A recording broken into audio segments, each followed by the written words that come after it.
ಶರ್ಕರಾ ಪ್ರಭಾ ಆಗಿದೆ. ಬಾಲುಕಾ ಪ್ರಭಾ ಪೃಥ್ವಿಯಲ್ಲಿ ಏನಾಯ್ತು? ಆವಾಜ ಬರುತ್ತಲ್ಲ ಇಲ್ಲಿ.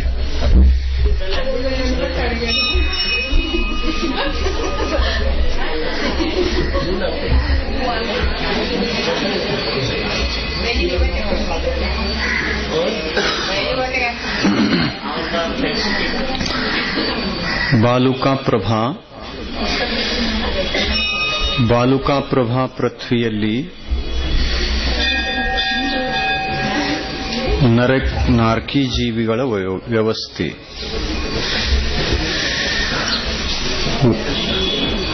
ಆಯ್ತಲ್ಲ. ಬಾಲುಕಾ ಪ್ರಭಾ ಪೃಥ್ವಿಯಲ್ಲಿ ಪ್ರಸ್ತರಗಳ ಸಂಖ್ಯೆ ಎಷ್ಟು? 9 ಪ್ರಸ್ತರಗಳ ಸಂಖ್ಯೆ. ಪ್ರಸ್ತರ ಅಂದರೆ ಪಟಲ. ಪಟಲಗಳ ಸಂಖ್ಯೆ 9. ನರಕ ಬಿಲಗಳ ಸಂಖ್ಯೆ 15 ಲಕ್ಷ. ಶರೀರದ ಎತ್ತರಳತೆ 31 ಧನುಷ್ಯ 1 ಮೊಳ. ಆಯು, ಉತ್ಕೃಷ್ಟ ಆಯು 7,000. ಜಗನ್ಯ ಆಯು 3,000. ಲೇಷ, ಮಧ್ಯಮ ಲೇಷ, ಕಾಪೋತಲೇಷ ಮತ್ತು ಜಗನ್ಯ ನೀಲಲೇಷ. ಇನ್ನು ಈ ಲೇಷಗಳಲ್ಲಿ 9 ಪಟಲಗಳ ಆಧಾರದಿಂದ ಮಧ್ಯಮ ಮತ್ತು ಜಗನ್ಯವನ್ನು ಹೇಳಬೇಕು. ಜಗನ್ಯ ಲೇಷೆ ಮೇಲಿನ ಪಟಲಗಳಲ್ಲಿ ಮತ್ತು ಕೆಳಗಡೆಗೆ ಮಧ್ಯಮ ಲೇಷೆ ಆಗುತ್ತಾ ಹೋಗ್ತದೆ. ಕೆಳಗಿನ ಪಟಲಗಳಲ್ಲಿ ಮಧ್ಯಮ, ಮೇಲಿನ ಪಟಲಗಳಲ್ಲಿ ಜಗನ್ಯ. ಮೇಲೆ ಮಂದಲೇಷೆ, ಕೆಳಗೆ ತೀವ್ರ ಲೇಷೆ. ಪಟಲಗಳಲ್ಲಿ ಹಚ್ಚೋದಾದ್ರೆ ಆ ತರ ಹಚ್ಚಬೇಕು. ಇನ್ನು ವೇದನಾ ವೃದ್ಧಿಕ್ರಮ ತೀವ್ರ ಉಷ್ಣ ವೇದನೆ ಇದೆ. 3ನೇ ನರಕದಲ್ಲಿ ತೀವ್ರ ಉಷ್ಣ ವೇದನೆ. ಸಮ್ಯಕ್ತ್ವಗಳಲ್ಲಿ ಎಷ್ಟು ಸಮ್ಯಕ್ತ್ವಗಳು? 2. ಉಪಶಮ ಸಮ್ಯಕ್ತ್ವ 1, ವೇದಕ ಸಮ್ಯಕ್ತ್ವ 1. ಪರ್ಯಾಪ್ತಕ ಅವಸ್ಥೆಯಲ್ಲಿ ಗುಣಸ್ಥಾನಗಳು 1, 2, 3, 4, 1ರಿಂದ 4 ಗುಣಸ್ಥಾನಗಳು. ನಿರ್ವೃತ್ತಿ ಅಪರ್ಯಾಪ್ತಕ ಅವಸ್ಥೆಯಲ್ಲಿ 1 ಮತ್ತು 4 ಅಲ್ಲ, ಒಂದೇ ಗುಣಸ್ಥಾನ. ಕೇವಲ 1ನೇ ನರಕದಲ್ಲಿ ಮಾತ್ರ, 1ನೇ ಪೃಥ್ವಿಯಲ್ಲಿ ಮಾತ್ರ 1 ಮತ್ತು 4 2 ಗುಣಸ್ಥಾನಗಳಿವೆ. ಉಳಿದ 2ನೇ ಮೊದಲಾದ ಕೆಳಗಿನ ನರಕಗಳಲ್ಲಿ ನಿರ್ವೃತ್ತಿ ಅಪರ್ಯಾಪ್ತಕ ಅವಸ್ಥೆಯಲ್ಲಿ ಒಂದೇ ಗುಣಸ್ಥಾನ ಇದೆ. ಯಾಕೆಂದರೆ ಸಮ್ಯಕ್ ದೃಷ್ಟಿ ರೇಂಚ ಅಥವಾ ಮನುಷ್ಯ ಮರಣ ಹೊಂದಿ ನರಕದಲ್ಲಿ 1ನೇ ಗುಣಸ್ಥಾನ ಸಹಿತವೇ ಹೋಗ್ತಾನೆ, ಆದರೆ 4ನೇ ಗುಣಸ್ಥಾನ ಸಹಿತ ಹೋಗುವುದಿಲ್ಲ ಅನ್ನುವಂಥ ನಿಯಮ ಇದೆ.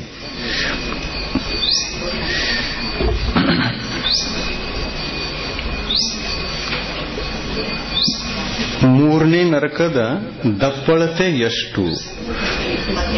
28,000 ಯೋಜನ ದಪ್ಪಳತೆ. 28,000 ಮೈಲಿಗಳೆಷ್ಟಾಗ್ತವೋ ಅದನ್ನು ತೆಗೆಯಬಹುದು, ಅಷ್ಟು ದಪ್ಪಳತೆ. 4ನೇ ನರಕದಲ್ಲಿ ಪಂಕಪ್ರಭಾ ಅನ್ನುವಂಥ ಅದರ ಹೆಸರು. ಆ 4ನೇ ನರಕದಲ್ಲಿ ಪಟಲಗಳ ಸಂಖ್ಯೆ 2 ಪಟಲಗಳು ಕಡಿಮೆಯಾದವು, 7. ಬಿಲಗಳ ಸಂಖ್ಯೆ 10 ಲಕ್ಷ. ಶರೀರದ ಎತ್ತರಳತೆ 62 ಧನುಷ್ಯ 2 ಮೊಳ. ಉತ್ಕೃಷ್ಟ ಆಯು 10,000 ವರ್ಷ 4ನೇ ನರಕದಲ್ಲಿ, ಮತ್ತು ಜಗನ್ಯ ಆಯು 7,000. 10,000 7,000. 10ರಿಂದ 7ರವರೆಗೆ.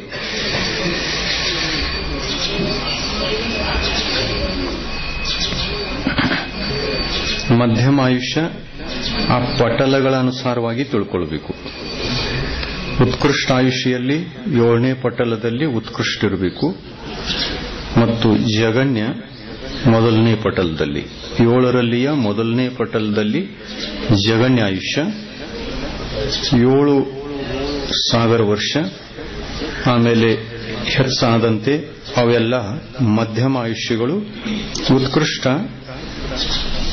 ಅಂತಿಮ ಪಟಲದಲ್ಲಿ 7ನೇ ಪಟಲದಲ್ಲಿ 10,000 ವರ್ಷ. ಲೇಷ್ಯಗಳಲ್ಲಿ ಯಾವ ಲೇಷ್ಯ? ಮಧ್ಯಮ ನೀಲಲೇಷ್ಯ ಇದೆ. ವೇದನಾ ವೃದ್ಧಿ ಕ್ರಮದಲ್ಲಿ ಯಾವ ವೇದನೆ ಇದೆ? ತೀವ್ರ ಉಷ್ಣ ವೇದನೆ ಇದೆ. ಈ 4ನೇ ನರಕದಲ್ಲಿ, 4ನೇ ಪೃಥ್ವಿಯಲ್ಲಿ ತೀವ್ರ ಉಷ್ಣ ವೇದನೆ ಅಂದರೆ 1ನೇ ನರಕಕ್ಕಿಂತ ಅತ್ಯಂತ ತೀವ್ರ. ಕೆಳಗಿನ ನರಕದಲ್ಲಿ ಹೆಚ್ಚಾಗ್ತಾ ಹೋಗಿದೆ. ಸಮ್ಯಕ್ತ್ವ, ಉಪಶಮ, ವೇದಕ, ಕ್ಷಾಯಿಕ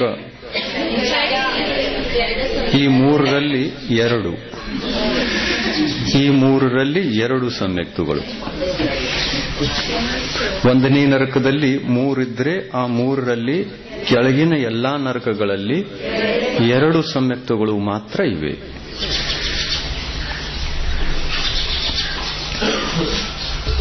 ಪರ್ಯಾಪ್ತಕ ಅವಸ್ಥೆಯಲ್ಲಿ ಗುಣಸ್ಥಾನಗಳು 1ರಿಂದ 4. ನಿರ್ವೃತ್ತಿ ಅಪರ್ಯಾಪ್ತಕದಲ್ಲಿ ಒಂದೇ ಗುಣಸ್ಥಾನ. ಈ ನರಕದ ದಪ್ಪಳತೆ 24,000 ಯೋಜನ, ಅಂದರೆ ಕಡಿಮೆ ಆಯಿತು.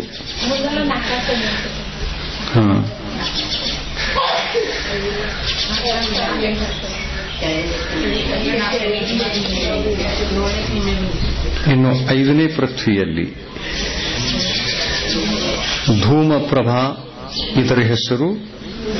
ಇದರಲ್ಲಿ ಪಟಲಗಳ ಸಂಖ್ಯೆ 5, ನರಕ ಬಿಲಗಳ ಸಂಖ್ಯೆ 3 ಲಕ್ಷ.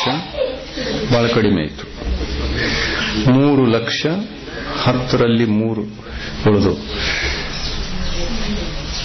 ಶರೀರದ ಎತ್ತರಳತೆ 125 ಧನುಷ್ಯ.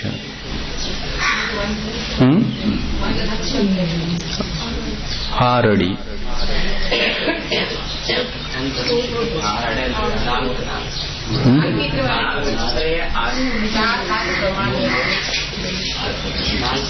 ಒಂದು ಧನುಷ್ಯ ಅಂದರೆ 4 ಮೊಳ. ಒಂದು ಧನುಷ್ಯಕ್ಕೆ 4 ಮೊಳ.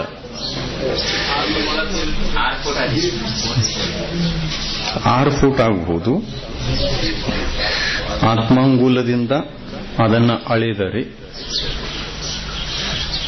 ತಮ್ಮ ತಮ್ಮ ಶರೀರದ ಎತ್ತರಳತೆ ಅನುಸಾರವಾಗಿ 4 ಮೊಳದಿಂದ ಒಂದು ಧನುಷ್ಯ. ನಾರ್ಕಿ ಜೀವಿಗಳು ಕೂಡ ತಮ್ಮ ಶರೀರದ ಅಪೇಕ್ಷೆಯಿಂದ 4 ಮೊಳ ಎತ್ತರಿರ್ತಾರೆ. ಆದರೆ ಅದು ಆತ್ಮಾಂಗುಲ. ಆತ್ಮಾಂಗುಲದಿಂದ ಅಳಿಬೇಕು. ಆತ್ಮಾಂಗುಲ ಅಂದರೆ ತಮ್ಮ ತಮ್ಮ ಅಂಗುಲ. ಅಂಗುಲ ಅಂದರೆ ಇವು ಅಂಗುಲಗಳು. 6 ಅಂಗುಲ ಅಂದರೆ ಒಂದು ಪಾದ, ಮತ್ತು 4 ಪಾದಗಳೆಂದರೆ 1 ಮೊಳ. 4 ಮೊಳ ಅಂದರೆ ಒಂದು ಧನುಷ್ಯ. ಆತ್ಮಾಂಗುಲದಿಂದ ಅಳಿಯಿತು ಅಂತಂದ್ರೆ ಧನುಷ್ಯದ ಉದ್ದಳತೆ ಬೇರೆಯಾಗಿ ಬರಬಹುದು.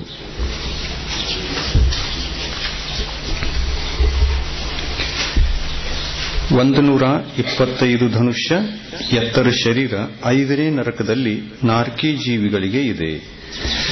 ಉತ್ಕೃಷ್ಟ ಆಯುಷ್ಯ ಅಲ್ಲಿ 17 ಸಾಗರ. ಜಗನ್ಯಾಯುಷ್ಯ 10 ಸಾಗರ.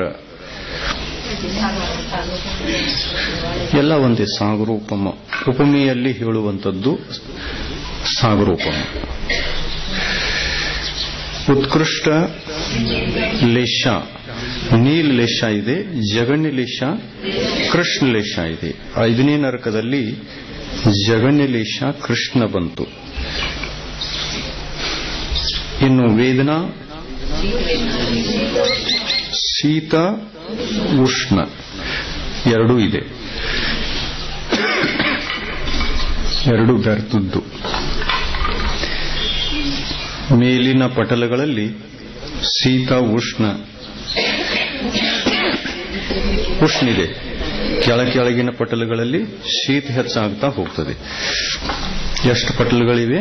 5 ಪಟಲಗಳಲ್ಲಿರುವ ಮೊದಲಿನ ಪಟಲಗಳಲ್ಲಿ ಉಷ್ಣ, ಆಮೇಲೆ ಕೆಳಗಿನ ಪಟಲಗಳಲ್ಲಿ ಶೀತ. ಇನ್ನು ಸಮ್ಯಕ್ತಗಳಲ್ಲಿ ಎಷ್ಟು ಸಮ್ಯಕ್ತಗಳಿವೆ? 2 ಸಮ್ಯಕ್ತಗಳು. ಉಪಶಮ ಸಮ್ಯಕ್ತ್ವ, ವೇದಕ ಸಮ್ಯಕ್ತ್ವ. ಉಪಶಮ ಸಮ್ಯಕ್ತ್ವದಲ್ಲಿ ಪ್ರಥಮೋಪಶಮ ಅಥವಾ ದ್ವಿತೀಯೋಪಶಮ? ಪ್ರಥಮೋಪಶಮ. ದ್ವಿತೀಯೋಪಶಮ ಎಲ್ಲಿರ್ತದೆ? ಮನುಷ್ಯಗತಿಯಲ್ಲಿ ಮತ್ತು ದೇವಗತಿಯ ನಿರ್ವೃತ್ತಿ ಅಪರ್ಯಾಪ್ತಕ ಅವಸ್ಥೆಯಲ್ಲಿ. ಇದು ಲಕ್ಷ್ಯದಲ್ಲಿರಬೇಕು. ವೇದಕ ಸಮ್ಯಕ್ತ್ವ ಅಂದರೆ ಕ್ಷಾಯೋಪಶಮ ಸಮ್ಯಕ್ತ್ವ. ಇದು ಎಲ್ಲಾ ನರಕಗಳಲ್ಲಿ ಇದೆ. ಪರ್ಯಾಪ್ತಕ ಅವಸ್ಥೆಯಲ್ಲಿ ಗುಣಸ್ಥಾನಗಳು 1 ರಿಂದ 4 ಗುಣಸ್ಥಾನಗಳಿವೆ. ನಿರ್ವೃತ್ತಿ ಅಪರ್ಯಾಪ್ತಕ ಅವಸ್ಥೆಯಲ್ಲಿ 1 ಗುಣಸ್ಥಾನ. ದಪ್ಪಳತೆ 5ನೇ ನರಕದ ದಪ್ಪಳತೆ 20,000 ಯೋಜನ. ಇನ್ನು ತಮಪ್ರಭಾದಲ್ಲಿ ಪಟಲಗಳ ಸಂಖ್ಯೆ 3, ಬಿಲಗಳ ಸಂಖ್ಯೆ 99,995, ಶರೀರದ ಎತ್ತರಳತೆ 250 ಧನುಷ್ಯ, ಉತ್ಕೃಷ್ಟ ಆಯು 22 ಸಾಗರೋಪಮ, ಜಗನ್ಯಾಯುಷ್ಯ 17 ಸಾವಿರ. ಮೇಲಿನ ನರಕದಲ್ಲಿ ಇರುವಂತಹ ಉತ್ಕೃಷ್ಟ ಆಯುಷ್ಯ ಕೆಳಗಿನ ನರಕದಲ್ಲಿ ಜಗನ್ಯವಾಗಿರುತ್ತದೆ. ಇದು ಲಕ್ಷ್ಯದಲ್ಲಿರಲಿ.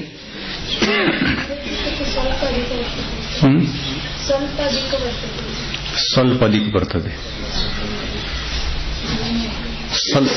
ಒಂದು ಸಮಯ ಅಧಿಕ, ಒಂದು ಸಮಯದಿಂದ ಸ್ಟಾರ್ಟ್ ಆಗ್ತದೆ.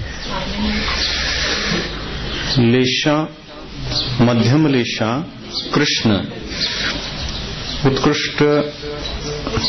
ಉತ್ಕೃಷ್ಟ ಇಲ್ಲ, ಮಧ್ಯಮ ಒಂದೇ ಇದೆ. ಮಧ್ಯಮ ಕೃಷ್ಣ ಲೇಷ ಇದೆ ಎಲ್ಲ ಸರ್ವತ್ರ. ಎಷ್ಟು ಪಟಲಗಳಲ್ಲಿ? 3 ಪಟಲಗಳಲ್ಲಿ ಕೃಷ್ಣ ಲೇಷ, ಮಧ್ಯಮ ಕೃಷ್ಣ. ವೇದನಾ ಅತಿ ಶೀತ ವೇದನೆ, ಮಧ್ಯಮ ಶೀತ. ಕೆಳಗಡೆಗೆ ಮಹಾಶೀತ, ಮೇಲ್ಗಡೆಗೆ ಜಗನ್ಯ ಶೀತ, ಮಧ್ಯದಲ್ಲಿ ಮಧ್ಯಮ ಶೀತ.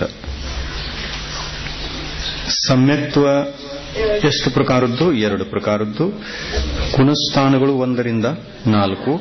ನಿರ್ವೃತ್ತಿಯ ಅವಸ್ಥೆಯಲ್ಲಿ ಒಂದೇ ಗುಣಸ್ಥಾನ ಮತ್ತು ನರಕದ ದಪ್ಪಳತೆ 16,000 ಯೋಜನ. ಮಹಾತಮ ಪೃಥ್ವಿಯಲ್ಲಿ 7ನೇ ನರಕದಲ್ಲಿ ಪಟಲಗಳ ಸಂಖ್ಯೆ 1, ಒಂದೇ ಪಟಲ. ಆ ಒಂದು ಪಟಲದಲ್ಲಿ ಬಿಲಗಳ ಸಂಖ್ಯೆ ಕೇವಲ 5 ಬಿಲಗಳು. ಯಾಕೆಂದ್ರೆ 7ನೇ ನರಕದಲ್ಲಿ ಹೋಗತಕ್ಕಂತಹ ಜೀವಿಗಳು ಕಡಿಮೆ. ಒಂದು ಪಟಲ ಸಾಕಾಗ್ತದೆ. ಒಂದು ಪಟಲದಲ್ಲಿ 5 ಬಿಲಗಳು ಸಾಕು. ಇನ್ನು ಆ ಬಿಲಗಳು ಅವಗಾಹನ ಹೆಚ್ಚಿರುವುದರಿಂದ ಬಿಲಗಳು ಕೂಡ ದೊಡ್ಡ ಪ್ರಮಾಣದ ಬಿಲಗಳು ಅಲ್ಲಿವೆ. ಶರೀರದ ಎತ್ತರಳತೆ 500 ಧನುಷ್ಯ. ಕರ್ಮಭೂಮಿಯಲ್ಲಿರುವಂತಹ ಮನುಷ್ಯನ ಎತ್ತರ. 7ನೇ ನರಕಕ್ಕೆ ಹೋಗುವಂತಹ ಶಕ್ತಿ ಚತುರ್ಥ ಕಾಲದಲ್ಲಿ, ಪ್ರಾರಂಭದ ಕಾಲದಲ್ಲಿ 500 ಧನುಷ್ಯ, ಕೊನೆಯಲ್ಲಿ 7 ಮೊಳ. 7 ಮೊಳದವರು ಕೂಡ 7ನೇ ನರಕಕ್ಕೆ ಹೋಗಬಹುದು. ರಾಜ ಶ್ರೇಣಿಕ ಉದಾಹರಣೆ ಇದೆ. 7ನೇ ನರಕ ಕಟ್ಕೊಂಡಿದ್ದ, ಹೋಗಿಲ್ಲ, ಆದರೂ ಹೋಗಬಹುದು. ಮತ್ತು 500 ಧನುಷ್ಯದ ಅವಗಾಹನ ಇತ್ತು ಅಂತಂದ್ರೆ ಆ ಶರೀರದಿಂದಲೂ ಕೂಡ ವಜ್ರವೃಷಭ ನಾರಾಜ ಸಹನನ ಇತ್ತು ಅಂತಂದ್ರೆ ಹೋಗಬಹುದು. ಶರೀರ 500 ಧನುಷ್ಯ ಇದ್ದು 6ನೇ ಸಹನನ ಇತ್ತು ಅಂತಂದ್ರೆ ಹೆಚ್ಚಂದ್ರೆ 3ನೇ ನರಕದವರೆಗೆ ಹೋಗಬಹುದು. ಅಂದ್ರೆ 500 ಧನುಷ್ಯ ಎತ್ತರವುಳ್ಳ ಶರೀರ 6 ಸಹನವುಳ್ಳ ಶರೀರ ಆಗಿರಬಹುದು. ಕೆಲವೊಬ್ಬ ಮನುಷ್ಯರಿಗೆ 6ನೇ ಸಹನ ಇರಬಹುದು, 5ನೇದು ಇರಬಹುದು, 4ನೇದು ಇರಬಹುದು, 3ನೇದು ಇರಬಹುದು, 2ನೇದು ಇರಬಹುದು, 1ನೇದು ಇರಬಹುದು. ಆಯಾ ಸಹನಕ್ಕೆ ತಕ್ಕಂತೆ ನರಕದಲ್ಲಿ ಗಮನ ಇದೆ.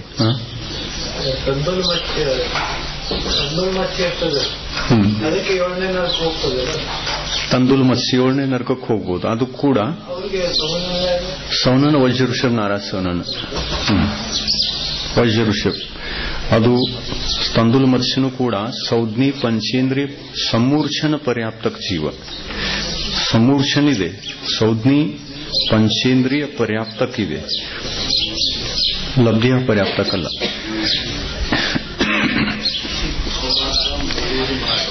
ಸೌಜ್ಞಿ ಪಂಚೇಂದ್ರಿಯ ಸಮೂರ್ಛನ ನೋಡಿ, ಸಮೂರ್ಛನ್ ಜೀವ ಸ್ವತಃ ಅದು ಪರ್ಯಾಪ್ತಿಗಳನ್ನ ಗ್ರಹಣ ಮಾಡಿಕೊಂಡು ಪೂರ್ತಿ ಮಾಡಿಕೊಂಡು ಜೀವನ ಜೀವಿಸ್ತಾ ಇದೆ. ಇನ್ನು ಆಧಾರ ಮಲಮೂತ್ರದಲ್ಲೂ ಕೂಡ ಸಮೂರ್ಛನ್ ಜೀವಗಳೇ ಇವೆ. ಆದರೆ ಲಬ್ಧಿ ಅಪರ್ಯಾಪ್ತಕ ಜೀವಗಳ ಮಲಮೂತ್ರ ಇಲ್ಲ.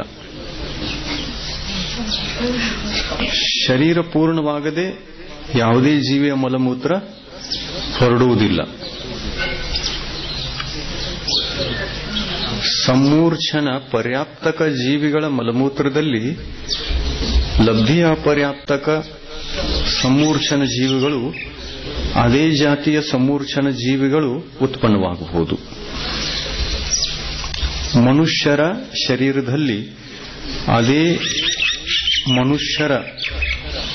ಅದೇ ಜಾತಿಯ ಸಮೂರ್ಛನ ಜೀವಿಗಳು ಉತ್ಪನ್ನ ಆಗಬಹುದು, ಅನ್ಯ ಜೀವಿಗಳು ಉತ್ಪನ್ನ ಆಗಬಹುದು. ಮಲಮೂತ್ರದಲ್ಲಿ ದ್ವಿಂದ್ರಿಯ ಜೀವಿ ಉತ್ಪನ್ನ ಆಗ್ತಾವಲ್ಲ, ಜಂತು ಅವು ಇವು ಬೀಳ್ತಾವಲ್ಲ,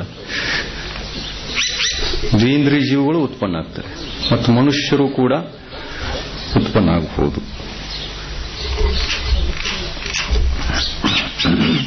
ಎರಡು ಅವು ಪರ್ಯಾಪ್ತಕ. ದ್ವಿಂದ್ರಿಯ ಜೀವಿಗಳು ಪರ್ಯಾಪ್ತಕ ಮತ್ತು ಮನುಷ್ಯರು ಲಬ್ಧಿಯ ಪರ್ಯಾಪ್ತಕ. ಯಾಕಂದ್ರೆ ಕಣ್ಣಿಗೆ ಕಂಡು ಬರ್ತಾವೆ. ಇವು ನಡೀತಾ ಇರುವುದನ್ನು ಇವುಗಳನ್ನು ನೋಡಬಹುದು.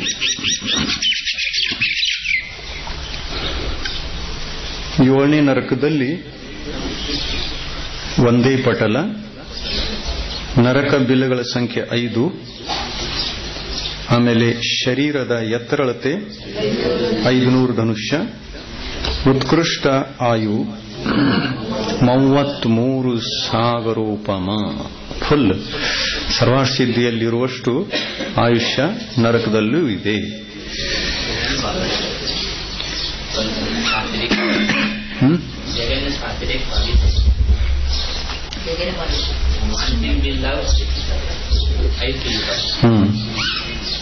ಏಳನೇ ನರಕದಲ್ಲಿ 33,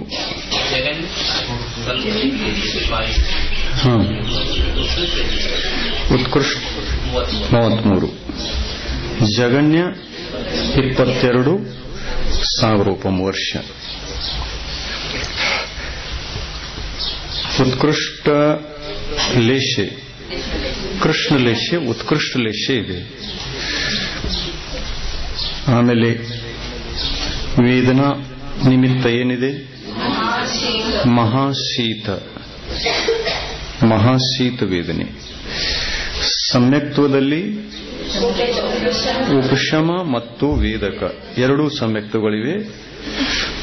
ನಿರ್ವೃತ್ತಿ ಅಪರ್ಯಾಪ್ತಕ ಅವಸ್ಥೆಯಲ್ಲಿ ಒಂದೇ ಗುಣಸ್ಥಾನ, ಪರ್ಯಾಪ್ತಕ ಅವಸ್ಥೆಯಲ್ಲಿ 1 ರಿಂದ 4 ಗುಣಸ್ಥಾನಗಳು ಇವೆ. ಈ ನರಕದ ದಪ್ಪಳತೆ 8,000 ಯೋಜನ.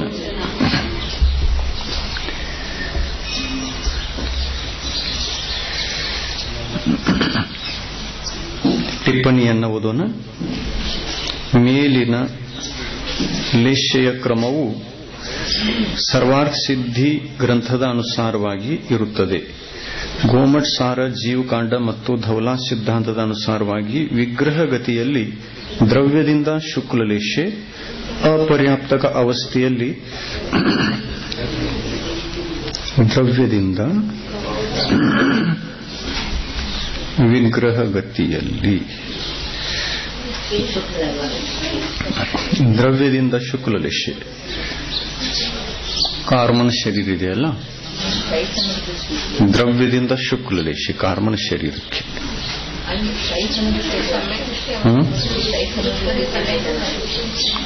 ಸಮ್ಯಕ್ತದ ಅಪೇಕ್ಷಾ ಇಲ್ಲಿ. ಮೇಲೆ ಏನು ಲೇಷಾಕ್ರಮ ಹೇಳಿದೆ, ಈ ಲೇಷ್ಯಗಳಲ್ಲಿ ಅಶುಭ ಲೇಷ್ಯಗಳಿವೆ ಎಲ್ಲ. ಇವು ಭಾವಲೇಷ್ಯ. ಭಾವಲೇಷ್ಯಗಳ ವರ್ಣನೆ ಇದೆ. ಆದರೆ ವಿಗ್ರಹ ಗತಿಯಲ್ಲಿ ನರಕಕ್ಕೆ ಹೋಗುವಂತಹ ಜೀವಿಗೆ ಯಾವ ಲೇಷ್ಯ? ದ್ರವ್ಯಲೇಷ್ಯ ಯಾವುದು? ದ್ರವ್ಯಲೇಷ್ಯ ಶುಕ್ಲ ಇರ್ತದೆ ಮತ್ತು ಭಾವಲೇಷ್ಯ ಅಶುಭ ಲೇಷ್ಯ ಇರ್ತದೆ, ಕಾಪೋತ.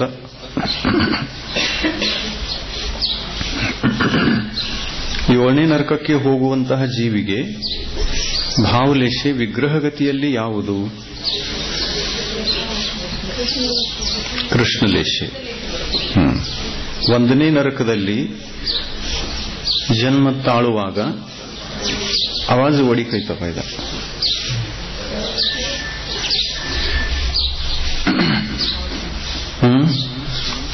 1ನೇ ನರಕದಲ್ಲಿ ವಿಗ್ರಹಗತಿಯಲ್ಲಿ ಭಾವಲೇಷ್ಯ ಯಾವುದು?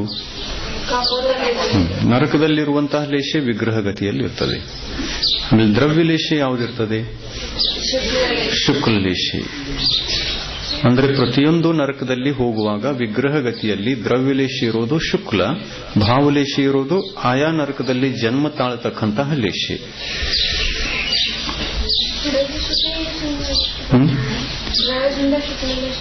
ದ್ರವ್ಯದಿಂದ ಶುಕ್ಲ ಲೇಶಿ ಇರ್ತದೆ. ಶರೀರ ಇನ್ನೂ ವೈಕ್ರಿಕ ಶರೀರ ಸಿಕ್ಕಿಲ್ಲ. ಇನ್ನು ಅಲ್ಲಿ ಶರೀರ ಯಾವುದಿದೆ? ಕಾರ್ಮನ ಶರೀರ ಇದೆ. 8 ಕರ್ಮಗಳ ಪಿಂಡ ಕಾರ್ಮನ ಶರೀರ, ಅದು ಒಂದೇ ಇದೆ. ಅದರ ವರ್ಣ ಯಾವುದು? ಶುಕ್ಲಲೇಶ, ಶುಕ್ಲವರ್ಣ.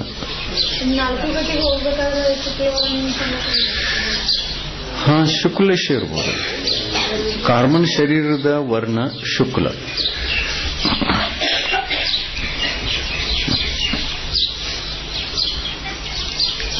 ದ್ರವ್ಯದಿಂದ ಕಾಪೂತ,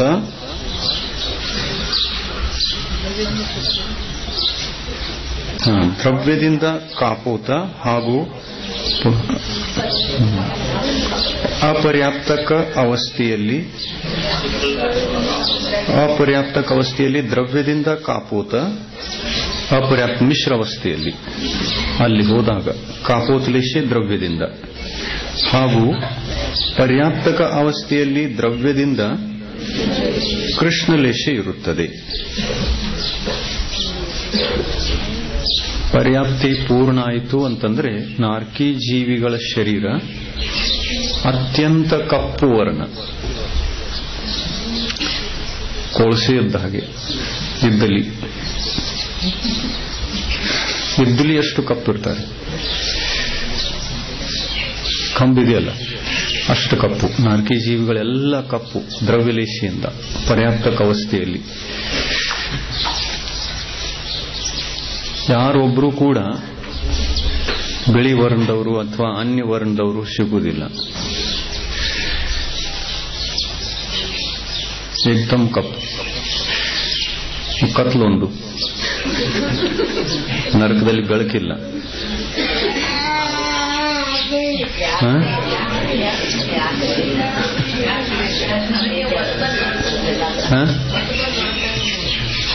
ನರಕದೊಳಗೆ ಸೂರ್ಯ ಇಲ್ಲ, ಚಂದ್ರ ಇಲ್ಲ, ನಕ್ಷತ್ರಗಳಿಲ್ಲ, ಅಲ್ಲಿ ಬೆಳಕು ಬರುವುದು. ನರಕದಲ್ಲಿ ಬೆಳಕಿಲ್ಲ.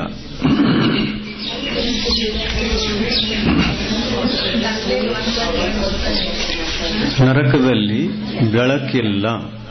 ಏನು ಆವಾಜ್ ಮತ್ತು ಹೊಡಿತಾರೆ, ಏನ್ ಮಾಡಕಿದ್ದಾರೆ?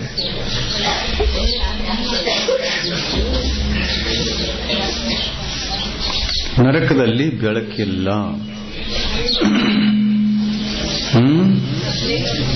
ಆವಾಜ್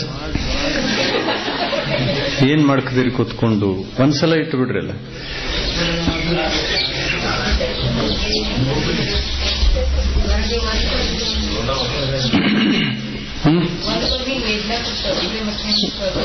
ವೇದನಾ ಇದೆಯಲ್ಲ, ಆ ಪೃಥ್ವಿಯಲ್ಲಿ ಹೋದ ತಕ್ಷಣ ಭೂಮಿ ಸ್ಪರ್ಶದಿಂದ ವೇದನಾ ಶುರು ಆಗ್ತದೆ.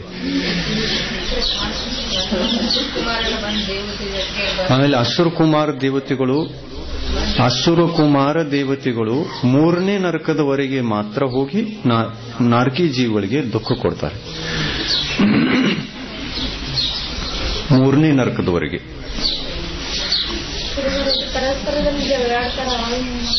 ಪರಸ್ಪರದಲ್ಲಿ ಜಗಳಾಡುವಾಗ ಈಗ ಸರಿ ಇದೆ, ಇನ್ನೇನ್ ಮಾಡಬೇಕಪ್ಪ?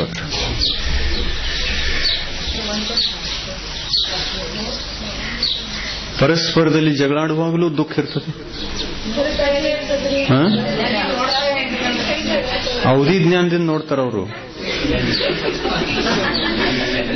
ಇನ್ನು ಕತ್ತಲಿದ್ರೂ ಕಾಣಬೇಕು ಅಂತಂದ್ರೆ ಈಗ ಗೋಗಿಗೆ ಕಾಣೋಲ್ಲ, ಅಲ್ಲಿಯೂ ಕಾಣ್ತಿರ್ಬಹುದು.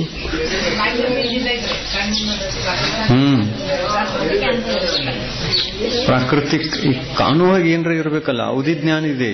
ಅವಧಿ ಜ್ಞಾನಕ್ಕೆ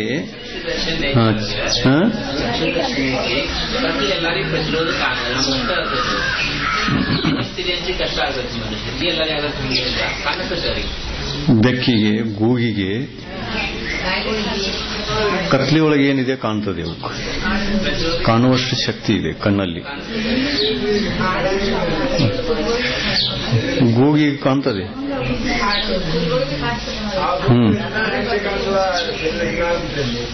ಯಾವ ತರ ಬೇಕು ಆ ತರದ ಶರೀರ ರಚನೆ ಅಲ್ಲಿ ಆಗಿ ಹೋಗುತ್ತೆ. ಮನುಷ್ಯ ಹುಟ್ಟಿ ಕತ್ತಲೆಯಲ್ಲಿ ಬೆಳೆದ ಅಂತಂದ್ರೆ ಕತ್ತಲೆಯೊಳಗಿರತಕ್ಕಂಥ ವಸ್ತು ಎಲ್ಲ ಕಾಣಕ್ ಶುರು ಆಗ್ತವೆ. ಶರೀರ ಆ ತರದ ರಚನೆಯನ್ನು ಮಾಡ್ಕೊಂಡು ಬಿಡ್ತದೆ. ಮತ್ತು ಕತ್ಲೆ ಮನುಷ್ಯ ಬೆಳಕಿನಲ್ಲಿ ಬಂದ ಅಂತಂದ್ರೆ ಕುರುಡನಾಗಬಹುದು. ಕತ್ತಲೆಯಲ್ಲಿ ಬೆಳೆದು ಕತ್ತಲೆಯಲ್ಲಿ ನೋಡ್ತಕ್ಕಂಥ ಶಕ್ತಿಯನ್ನ ಆರ್ಜಿಸಿಕೊಳ್ಳಬಹುದು. ಬೆಳಕಿನಲ್ಲಿ ಬೆಳೆದು ಬೆಳಕಿನಲ್ಲಿ ಇರುವಂತಹ ವಸ್ತುಗಳನ್ನು ನೋಡುವ ಶಕ್ತಿಯನ್ನು ಆರ್ಜಿಸಿಕೊಳ್ಳಬಹುದು. ಆದರೆ ಬೆಳಕಿನಲ್ಲಿ ಇರುವಂತಹ ಮನುಷ್ಯ ಕತ್ತಲೆಯಲ್ಲಿ ಹೋದ ಅಂತಂದ್ರೆ ಕತ್ತಲೊಳಗೆ ಕಾಣೋಲ್ಲ, ಕುರುಡನಾಗ್ತಾನೆ. ಕುರುಡೇನಾಗುಲ್ಲ, ಆದರೆ ಕಾಣಂಗಿಲ್ಲ. ಹೋಗಿ ಹಗಲಿನಲ್ಲಿ ಹೊರಡುವುದೇ ಇಲ್ಲ ಹೊರಗೆ. ಅದು ಹುಟ್ಟಿ ಪ್ರಾಕ್ಟೀಸ್ ಮಾಡ್ತದೆ, ಕತ್ತಲೊಳಗೆ ಹೋಗೋದು. ಅದು ಕತ್ತಲೊಳಗೆ ಇರತಕ್ಕಂಥ ವಸ್ತುಗಳು ಕಾಣ್ತಾವ ಅದಕ್ಕೆ.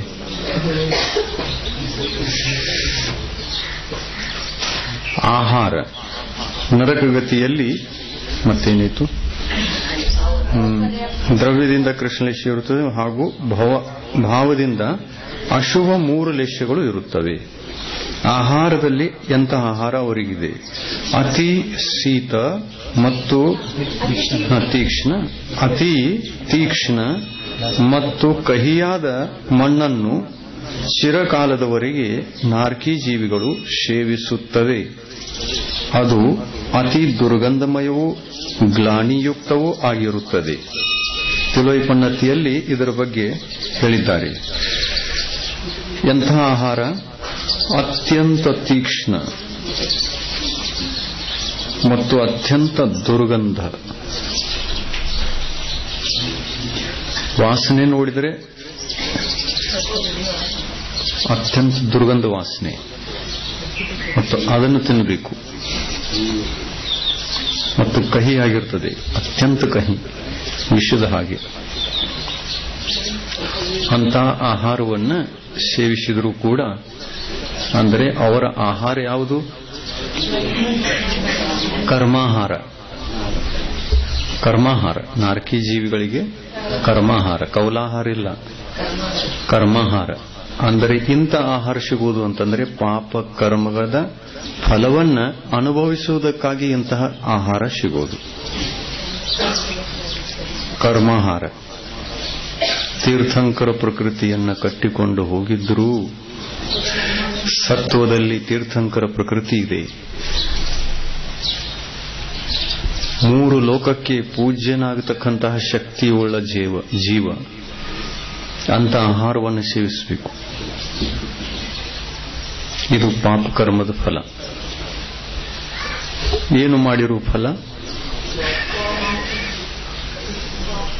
ಭಾವ ಪಾಪ, ದ್ರವ್ಯ ಪಾಪ ಮಾಡುವುದರ ಫಲ.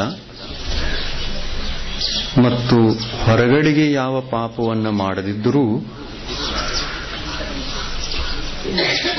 ದೇವಶಾಸ್ತ್ರ ಗುರುಗಳ ಮೇಲೆ ಉತ್ಸರ್ಗವನ್ನು ಮಾಡುವುದರ ಅಪೇಕ್ಷೆಯಿಂದಲೂ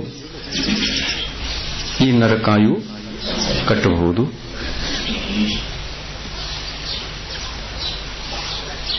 ಅಂದರೆ ಉತ್ಸರ್ಗ ಮಾಡಿರುವುದರ ದಂಡ, ಶಿಕ್ಷೆ ಏನಿದೆ ನೋಡ್ರಿ ಅಲ್ಲಿ. ಎಂತ ಆಹಾರ? ಕರ್ಮಾಹಾರವನ್ನು ಅನುಭವಿಸಬೇಕು.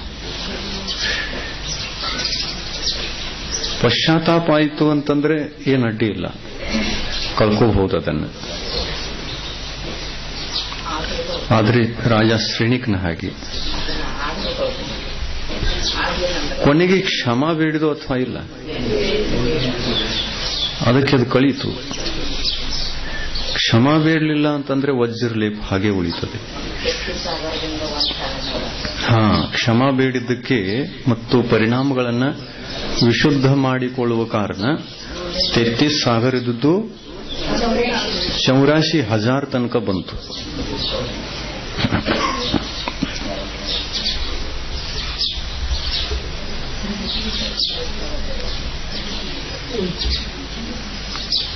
ತೀಕ್ಷ್ಣ ಆಹಾರ ಅಂತಂದ್ರೆ ಅದನ್ನ ಬಾಯೊಳಗೆ ಹಾಕಿದ ತಕ್ಷಣ ಇದಿರ್ತದೆ ಅಲ್ಲ, ಅಸಿಡ್ ನಾಲಿಗೆ ಮೇಲೆ ಇಟ್ಟು ತಕ್ಷಣ ಸಾಯ್ತಾರಲ್ಲ, ಅದೇನು ಪೊಟ್ಯಾಷಿಯಂ ಸೈನೈಡ್. ಪೊಟ್ಯಾಷಿಯಂ ಸೈನೈಡ್ ಅದೊಂದು ವಿಷ. ಎಷ್ಟು ತೀಕ್ಷ್ಣ ಇರ್ತದೆ ಅಂತಂದ್ರೆ ನಾಲ್ಗೆ ಮೇಲೆ ಇಟ್ಟ ತಕ್ಷಣ ಮನುಷ್ಯ ಸತ್ತು ಹೋಗ್ತಾನೆ. ಆತಂಕವಾದಿಗಳು ಅದನ್ನು ಉಪಯೋಗಿಸ್ತಾರೆ. ನಾಲ್ಗಿ ಮೇಲೆ ಇಟ್ಟ ತಕ್ಷಣ ಮರಣ. ನಾಲ್ಗಿ ಮೇಲೆ ಇಟ್ಟು ಒಂದು ಅಕ್ಷರ ಬರೀಲಿಕ್ಕೆ ಆಗುಲ್ಲ. ಹೇಗಿತ್ತು ಅದರ ರುಚಿ, ಎಷ್ಟು ಕಹಿ ಇತ್ತು, ಟಿಕ್ ಮಾರ್ಕ್ ಹಾಕಲಿಕ್ಕೆ ಆಗುಲ್ಲ. ಅಷ್ಟರಲ್ಲಿ ಮರಣ ಆಗ್ತದೆ. ಪೊಟ್ಯಾಷಿಯಂ ಸೈನೈಡ್ ಅಂತಾರೆ ಈ ವಿಷಯಕ್ಕೆ. ಆ ತರ ನರಕದಲ್ಲಿ ಅತ್ಯಂತ ತೀಕ್ಷ್ಣ ಆಹಾರ ಇರ್ತದೆ. ಆಹಾರ, ಯಾವ ಆಹಾರವನ್ನು ಸೇವನೆ ಮಾಡ್ತಾರೆ ಅದು ವಿಷಪೂರಿತ, ಅತ್ಯಂತ ತೀಕ್ಷ್ಣ ಆಹಾರ. ಅದನ್ನು ನಾಲ್ಗೆ ಮೇಲೆ ಇಟ್ಟ ತಕ್ಷಣ ವೇದನೆ ಆಗುತ್ತದೆ. ವೇದನೆ ಆದ ತಕ್ಷಣ ನಾರ್ಕಿ ಜೀವ ಅತ್ಯಂತ ಕಷ್ಟವನ್ನು ಅನುಭವಿಸುತ್ತದೆ.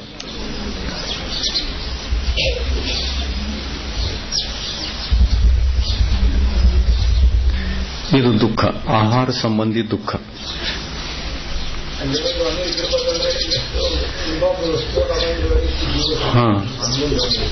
ಅಲ್ಲಿ ನಾರ್ಕಿ ಜೀವದ ಶರೀರದ ಒಂದು ಪರಮಾಣು ಬಂದ್ರೂ ಕೂಡ ಇಲ್ಲಿ 1 ಯೋಜನದವರೆಗಿನ ಮನುಷ್ಯರು ಅದರ ದುರ್ವಾಸನೆಯಿಂದ ಸತ್ತು ಹೋಗಬಹುದು. ದುರ್ವಾಸನೆಯಿಂದ, ವಾಸನೆ ತಗೊಳ್ಳುವ ಮಾತ್ರದಿಂದ ಸಾಯಬಹುದು.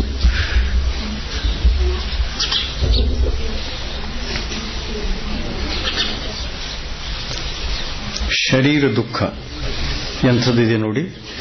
ಪರ್ಯಾಪ್ತಿ ಪೂರ್ಣವಾದ ನಂತರ ನಾರ್ಕಿ ಜೀವವು ಅತಿ ಕಷ್ಟದಿಂದ ಯಾವಾಗ ನಡೆಯಲು ಯತ್ನಿಸುವುದೋ ಆಗ ಪ್ರಥಮ ನರಕದಲ್ಲಿ 7 ಯೋಜನ 6,500 ಧನುಷ್ಯ ಪುಟಿಯುತ್ತದೆ. 7 ಯೋಜನ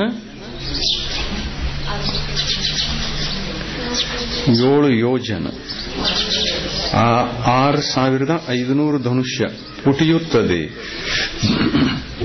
ಜನ್ಮ ತಾಳ್ಲಿಕ್ಕೆ ಬರ್ತದೆ ಅಲ್ಲ, ಫಸ್ಟ್ ಸ್ಪರ್ಶ ಆಯ್ತು, ಮೊದಲು ಪುಟಿತದೆ, ಪುಟ್ಟದು ಮೇಲೆ ಹೋಗ್ತದೆ, ಮತ್ತು ಜೋರಾಗಿ ಕೆಳಗೆ ಬೀಳ್ತದೆ, ಚೆಂಡು ಪುಟ್ಟದಂಗ.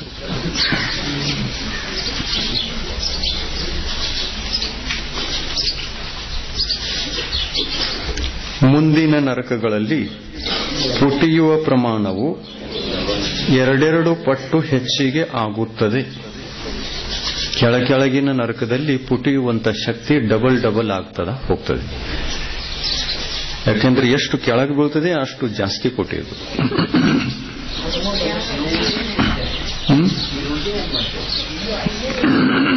ಯೋಜನದಲ್ಲಿ ಹೇಳಿದ್ದಾರೆ.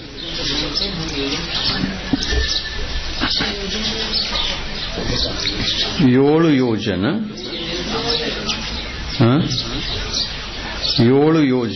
6,500 ಧನುಷ್ಯ ಪುಟಿಯುತ್ತದೆ.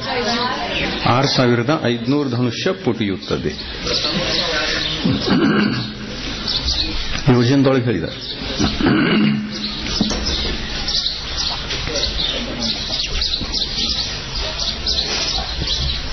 ಎರಡನೇ ಅಧಿಕಾರದಲ್ಲಿ ತಿಲೋಪನ್ನತ್ತಿ 314ನೇ ಗಾಥೆಯಲ್ಲಿ ಇದೆ.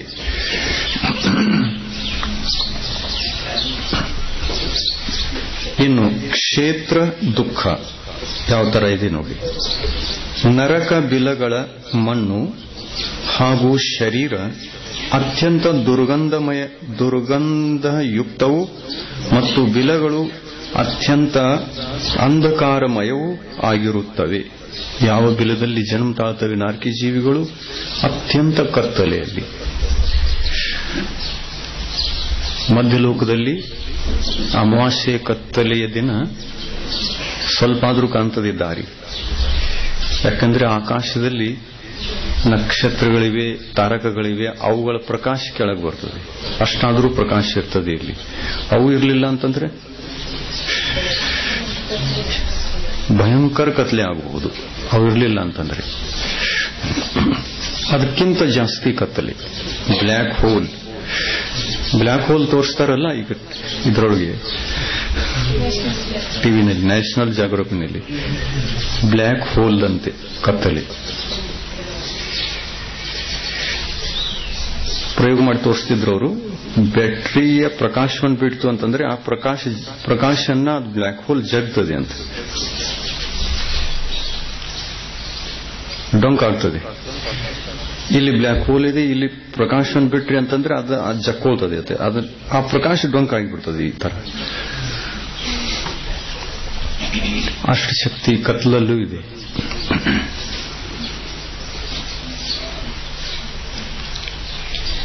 ಬಟ್ ಏನು ಕಾಣೋಲ್ಲ. ಎಷ್ಟು ಪ್ರಕಾಶವನ್ನು ಕೊಟ್ಟರೂ ಕೂಡ ಅದು ನುಂಗಿ ಬಿಡ್ತದೆ. ಅದನ್ನು ಕತ್ತಲೆಯನ್ನ ಬೆಳಕು ರೂಪದಲ್ಲಿ ಕನ್ವರ್ಟ್ ಮಾಡಲಿಕ್ಕೆ ಆಗುತ್ತೇ ಇಲ್ಲ. ಅಂತಹ ಬ್ಲ್ಯಾಕ್ ಹೋಲ್ಗಳಿವೆ. ನರಕದಲ್ಲಿ ಬೇಕಾದಂತಹ ಪ್ರಕಾಶವನ್ನು ತಂದರೂ ಕೂಡ ಅದರಲ್ಲಿ ಪ್ರಕಾಶವನ್ನ ಉತ್ಪನ್ನ ಮಾಡೋದು ಕಷ್ಟ. ಅಷ್ಟು ಭಯಂಕರ ಕತ್ತಲೆ. ಮತ್ತು ಆ ಕತ್ತಲೆಯಲ್ಲಿ ನಾರ್ಕಿ ಜೀವಿಗಳ ಶರೀರವೂ ಕೂಡ ಕಪ್ಪು ವರ್ಣ, ಬ್ಲ್ಯಾಕ್. ಮುಂದಿನಿಂದ ಯಾರು ಬರ್ತಾ ಇದ್ದಾರೆ ಗೊತ್ತಾಗಲ್ಲ. ಡಿಕ್ಕಿ ಹೊಡಿತವೆ ನಾರ್ಕಿ ಜೀವಿಗಳು.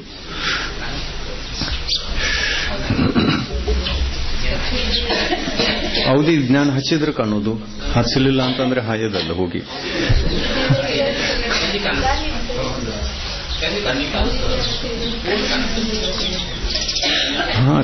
ಕಾಣಬಹುದು.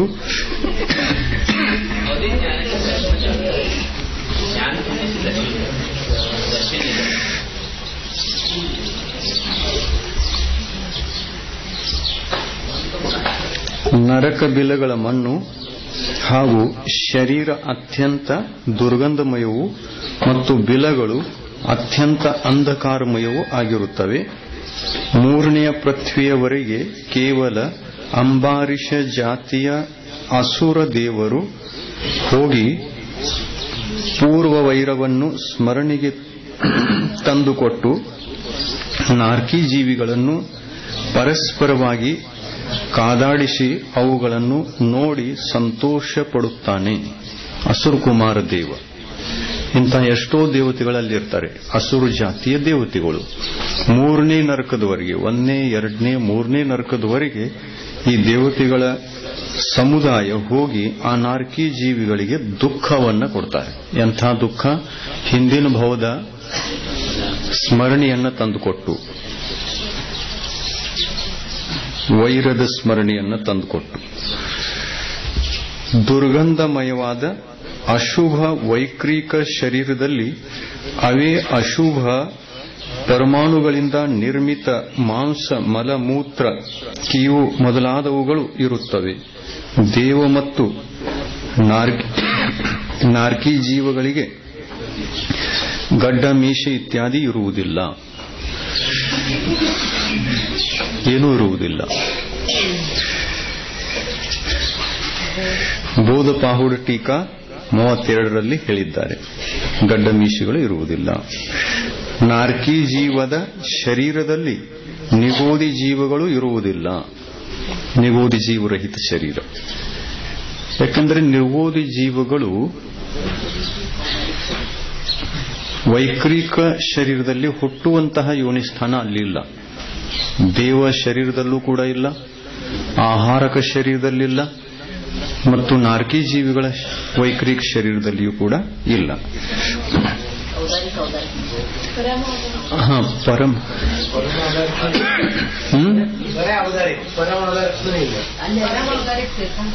ಔದಾರಿಕ ಶರೀರ ನಿಗೋದಿ ಜೀವಿಗಳ ಶರೀರ ಔದಾರಿಕ ಶರೀರ. ತೀರ್ಥಂಕರರಿಗೆ ಕೇವಲ ಜ್ಞಾನ ಆದ ನಂತರ ಪರಮ ಔದಾರಿಕ ಶರೀರ. ಅಲ್ಲಿಲ್ಲ ಕೇವಲಿ, ಯಾವ ಕೇವಲಿಗಳಿದ್ರೂ ಕೂಡ ಕೇವಲ ಜ್ಞಾನ ಆದ ನಂತರ ನಮ್ಮ ಶರೀರದಲ್ಲಿ ನಿಗೋದಿ ಜೀವಗಳು ಇರುವುದಿಲ್ಲ. ಭೋಗಭೂಮಿಯ ಔದಾರಿಕ ಶರೀರದು ಭೋಗಭೂಮಿಯ ಜೀವಗಳ ಶರೀರದಲ್ಲೂ ಇಲ್ಲ.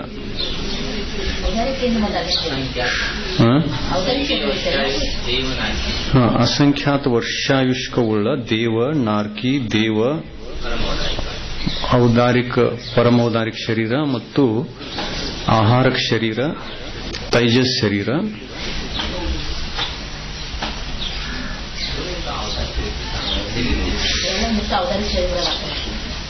ತೈಜಸ್ ಶರೀರದೊಳಗೂ ಇರಲಿಲ್ಲ.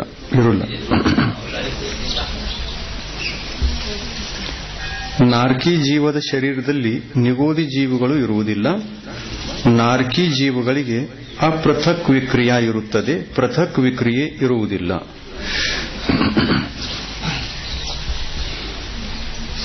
ಅಪೃಥಕ್ ಅಂದ್ರೆ ಮೂಲ ಶರೀರವನ್ನೇ ದೊಡ್ಡದಾಗಿ ಸಣ್ಣದಾಗಿ ಮಾಡಿಕೊಳ್ತಕ್ಕಂಥ ಶಕ್ತಿ ಅವುಗಳಿಗಿದೆ.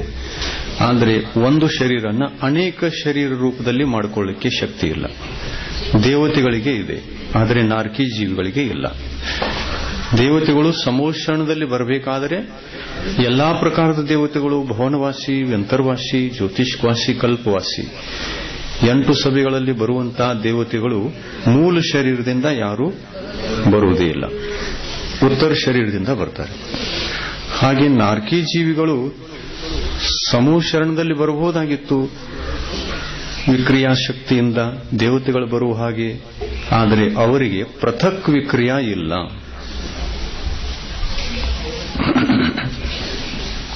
ಅಪೃಥಕ್ ವಿಕ್ರಿಯೆ ಇದೆ.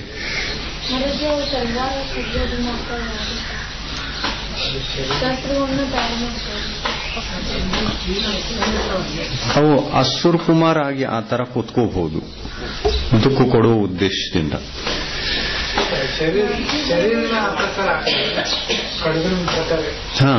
ಶರೀರನೂ ಆ ತರ ಆಗಬಹುದು. ನಾರ್ಕಿ ಜೀವಿಗಳ ಶರೀರ ಪರಸ್ಪರದಲ್ಲಿ ದುಃಖ ಕೊಡುವ ದೃಷ್ಟಿಯಿಂದ ಶರೀರನು ತಲವಾರಾಕಾರವಾಗಿ ಆಗಬಹುದು. ವಿಕ್ರಿಯಾದಿಂದ ಮಾಡ್ಕೋಬಹುದು ಅಸುರ ಕುಮಾರರು. ಇನ್ನು ಅಲ್ಲಿಯ ಪುದ್ಗಲ್ ಪರಮಾಣುಗಳು ಆ ತರದಲ್ಲಿ ಸಂಘಟಿತ ಆಗಬಹುದು ತಲವಾರು ರೂಪದಲ್ಲಿ. ಪುದ್ಗಲ್ ಪರಮಾಣುವಿನಲ್ಲಿ ಹೇಗೆ ಈ ಕಲ್ಪವೃಕ್ಷಗಳಿವೆ ಅಲ್ಲ, ಪುದ್ಗಲ್ ಪರಮಾಣುಗಳ ಸಂಘಟನೆಯಿಂದ ಪ್ರತಿ ಕಾಯದ ಪರಮಾಣುಗಳು ಸಂಘಟಿತ ಆಗಿ ವೃಕ್ಷ ತಯಾರಾಗ್ತವೆ. ಆ ತರ ನರಕದಲ್ಲಿ ಪಾಪಕರ್ಮದ ಉದಯದಿಂದ ತಲವಾರು ತಯಾರಾಗಬಹುದು.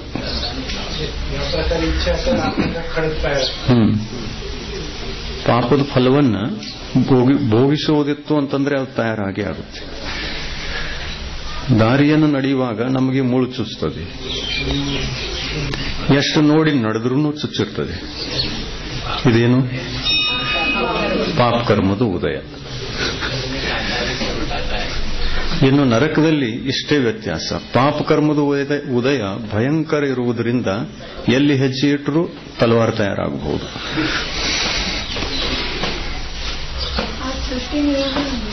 ಸೃಷ್ಟಿ ನಿಯಮ.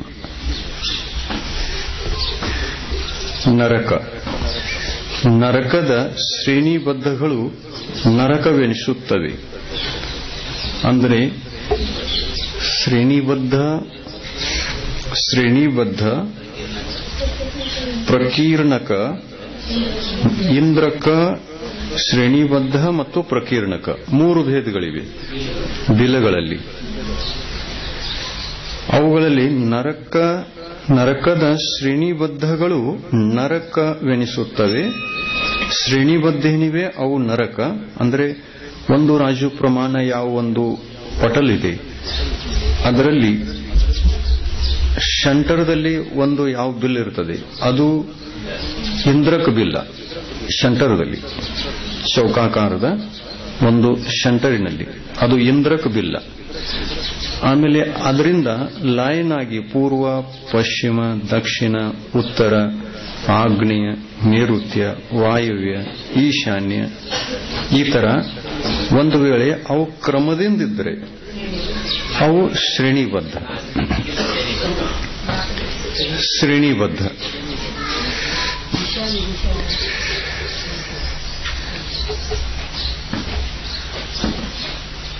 ಶ್ರೇಣಿಬದ್ಧಗಳ ಮಧ್ಯದಲ್ಲಿ ಯಾವ ನರಕವಾಸಗಳಿರುವವೋ ಅವುಗಳಿಗೆ ನರಕೇಂದ್ರಕ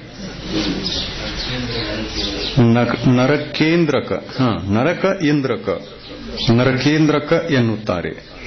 ನರಕದಲ್ಲಿ ಇರುವಂತಹ ಇಂದ್ರಕ ಅಂದ್ರೆ ಮುಖ್ಯ, ಮಧ್ಯದಲ್ಲಿ ಇರುವಂತದ್ದು. ಆಮೇಲೆ ನರಕ ಪ್ರಸ್ತರ, ಅಲ್ಲಿಯ ಪ್ರಕೀರ್ಣಕಗಳು ನರಕ ಪ್ರಸ್ತರ ಪಟಲವೆಂದು ಹೇಳಲ್ಪಡುತ್ತವೆ. ಪ್ರಕೀರ್ಣಕಗಳು ಅಂದರೆ ಶ್ರೇಣಿಬದ್ಧ ಬಿಲಗಳ ಮಧ್ಯದಲ್ಲಿ ಪೂರ್ವ, ಪಶ್ಚಿಮ ಅಧಿಕ ಚಿನ್ನದ ಹಾಗೆ ಇರುವಂತಹ ಗೋಲ್ ಬಿಲ್ಗಳು ನಾಲ್ಕು ದಿಕ್ಕಿಗೆ ಒಂದು ಶ್ರೇಣಿಬದ್ಧದಿಂದ ಮತ್ತೊಂದು ಶ್ರೇಣಿಬದ್ಧದ ಮಧ್ಯದಲ್ಲಿ ಇರುವಂತಹ ಯಾವ ಬಿಲ್ಗಳಿವೆ ಅವುಗಳಿಗೆ ಪ್ರಸ್ತರ ಅಂತ ಕರೀತಾರೆ. ಪ್ರಸ್ತರ, ಅಲ್ಲಿಯ ಪ್ರಕೀರ್ಣಕಗಳು ನರಕ ಪ್ರಸ್ತರ ಅಂದರೆ ಪಟಲವೆಂದು ಹೇಳಲ್ಪಡುತ್ತವೆ. ಉಳಿದವುಗಳಿಗೆ ಪಟಲಂದರು, ಪ್ರಸ್ತರಂದರು.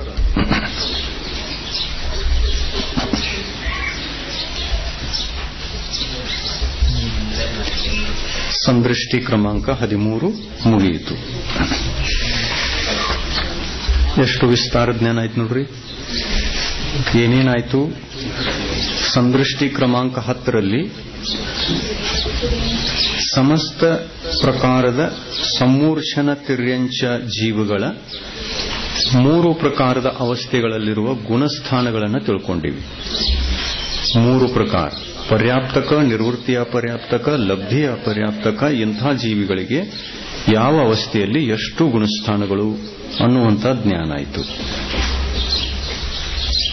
ಗರ್ಭಜ ತಿರ್ಯಂಚಿಗಳಲ್ಲಿಯೂ ಕೂಡ ಆ 3 ಪರ್ಯಾಪ್ತಕಗಳಲ್ಲಿ ಕರ್ಮಭೂಮಿ, ಭೋಗಭೂಮಿ ಇವುಗಳಲ್ಲಿರ್ತಕ್ಕಂತಹ ಪಂಚೇಂದ್ರಿಯ ಗರ್ಭಜ ತಿರ್ಯಂಚಿಗಳಿಗೆ 3 ಅವಸ್ಥೆಗಳಲ್ಲಿ 3 ಅವಸ್ಥೆ ಇಲ್ಲ, 2 ಅವಸ್ಥೆಗಳಲ್ಲಿರ್ತಕ್ಕಂತಹ ಅವಸ್ಥೆಯ ಆ ಜೀವಗಳಿಗೆ ಇದನ್ನು ತಿಳ್ಕೊಂಡಿವಿ, ಗುಣಸ್ಥಾನ. ಪರ್ಯಾಪ್ತಕ, ನಿರ್ವೃತ್ತಿ ಅಪರ್ಯಾಪ್ತಕದಲ್ಲಿ. ಮತ್ತು ಉಪಪಾದ ಜನ್ಮವನ್ನು ಕುರಿತು ದೇವ ಮತ್ತು ನಾರ್ಕಿ ಜೀವಿಗಳಿಗೆ ಪರ್ಯಾಪ್ತಕ ಅಪರ್ಯಾಪ್ತಕ ಅವಸ್ಥೆಯಲ್ಲಿ ಎಷ್ಟು ಗುಣಸ್ಥಾನಗಳು ಇರುತ್ತವೆ ಅನ್ನುವುದನ್ನು ತಿಳ್ಕೊಂಡಿವಿ. ಆಮೇಲೆ ಮನುಷ್ಯಗತಿಯ ಭೇದಗಳನ್ನು ತಿಳ್ಕೊಂಡು ಅವರಲ್ಲಿ ಎಷ್ಟೆಷ್ಟು ಗುಣಸ್ಥಾನಗಳಿರ್ತವೆ ಅನ್ನೋತಕ್ಕಂಥ ತಿಳ್ಕೊಂಡಿವಿ. ಆಮೇಲೆ 4ನೆಯ ಸಂದೃಷ್ಟಿಯಲ್ಲಿ ದೇವಗತಿಯ ಭೇದಗಳನ್ನು ತಿಳ್ಕೊಂಡು ಅವರ ಆಯುಷ್ಯ ಇತ್ಯಾದಿಗಳ ವಿಷಯವನ್ನು ತಿಳ್ಕೊಂಡಿವಿ. ಆಮೇಲೆ ನರಕದ ವ್ಯವಸ್ಥೆಯನ್ನು ತಿಳ್ಕೊಂಡಿವಿ. ಇಷ್ಟೆಲ್ಲ ವಿಷಯ ಬಹಳ ಆಯಿತು. ಸೇಡಾಲದಲ್ಲೂ ಕೂಡ ಇಷ್ಟಿಲ್ಲ. ತತ್ವಾರ್ ಸೂತ್ರದಲ್ಲೂ ನೀವು ನೋಡ್ಲಿಕ್ಕೆ ಹೋದ್ರೆ ಇಷ್ಟೊಂದು ಸಿಗುಲ್ಲ ಏಕ ಜಾಗದಲ್ಲಿ. ಚಾರ್ಟ್ ರೂಪ್ನಲ್ಲಿ, ಶಾರ್ಟ್ ರೂಪ್ನಲ್ಲಿ ಎಷ್ಟು ಬೇಕಾದರೂ ವಿಷಯಗಳನ್ನ ಒಂದು ಜಾಗದಲ್ಲಿ ತಂದಿಡಬಹುದು. ಅದಕ್ಕಾಗಿ ಸ್ವಾಧ್ಯಾಯ ಮಾಡಲಿಕ್ಕೆ ಚಾರ್ಟ್ ಮಾಧ್ಯಮ ಅತ್ಯಂತ ಶಾರ್ಟ್ ಮಾಧ್ಯಮ. ಇದರಿಂದ ಸ್ವಾಧ್ಯಾಯ ಮಾಡಬೇಕು. ಇನ್ನು ಈ 24 ಸ್ಥಾನಗಳ ಚರ್ಚೆ ಅಂದ್ರೆ 24 ಸ್ಥಾನ.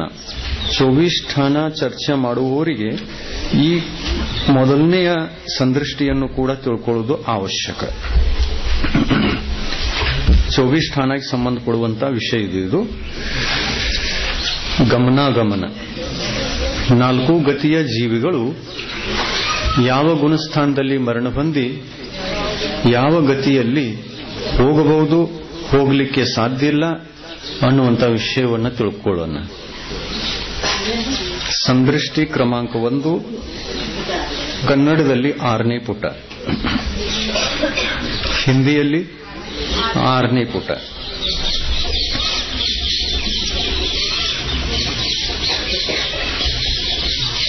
ಜೀವಾತ್ಮನು ಯಾವ ಗತಿಯಿಂದ ಯಾವ ಗುಣಸ್ಥಾನದಲ್ಲಿ ಮರಣ ಹೊಂದಿ ಮತ್ತು ಯಾವ ಗುಣಸ್ಥಾನ ಸಹಿತ ಹೊರಟು ಯಾವ ಗತಿಯಲ್ಲಿ ಜನ್ಮ ತಾಳುವನು, ಇಷ್ಟು ವಿಷಯಗಳನ್ನು ತಿಳ್ಕೊಳ್ಳೋದಿದೆ. ಜೀವ ಯಾವ ಗತಿಯಿಂದ ಯಾವ ಗುಣಸ್ಥಾನದಲ್ಲಿ ಮರಣ ಹೊಂದಿ ಯಾವ ಗುಣಸ್ಥಾನ ಸಹಿತ ಹೊರಟು ಯಾವ ಗತಿಯಲ್ಲಿ ಜನ್ಮ ತಾಳುತ್ತಾನೆ, ಇವುಗಳಿಗಿರ್ತಕ್ಕಂಥ ನಿಯಮಗಳನ್ನು ಇಲ್ಲಿ ತಿಳ್ಕೊಳ್ಳೋಣ. ಮೊನ್ನೆ ಒಂದು ನೋಟ್ಸ್ ಬರ್ಕೊಂಡಿದ್ರಿ, ಯಾವ ಸಮ್ಯಕ್ ದೃಷ್ಟಿ ಜೀವ ಎಷ್ಟು ಗತಿಗಳಲ್ಲಿ ಜನ್ಮ ತಾಳಬಹುದು ಅನ್ನುವಂಥ ವಿಷಯ ಆಗಿತ್ತು. ಈಗ ಗತಿಯ ಚರ್ಚೆ ಇದೆ. ಗುಣಸ್ಥಾನದಲ್ಲಿ ಮರಣ ಆಗಬೇಕು, ಆ ಗುಣಸ್ಥಾನ ಸಹಿತ ಜೀವ ಯಾವ ಗತಿಯ ಜೀವ ಎಷ್ಟು ಗತಿಗಳಲ್ಲಿ ಹೋಗಬಹುದು, ಎಷ್ಟು ಗತಿಗಳಲ್ಲಿ ಹೋಗುವುದಿಲ್ಲ ಅನ್ನುವ ವಿಷಯವನ್ನು ತಿಳ್ಕೊಳ್ಳೋಣ. ಇದೊಮ್ಮೆ ಹಚ್ಚಿತ್ತು ಶಾಂತಿನಾಥ್ ಮಂದಿರದಲ್ಲಿ, ಸ್ವಲ್ಪ ಆಗಿತ್ತು, ಪೂರಾ ಆಗುಲಾಗಿತ್ತು. ಅದು ಪಂಚ ಕಲ್ಯಾಣಕ್ಕೆ ಬಂತಲ್ಲ, ಹೋಗ್ಬೇಕಾಯ್ತು ಅವ್ರು ನೇಜದೊಳಗೆ.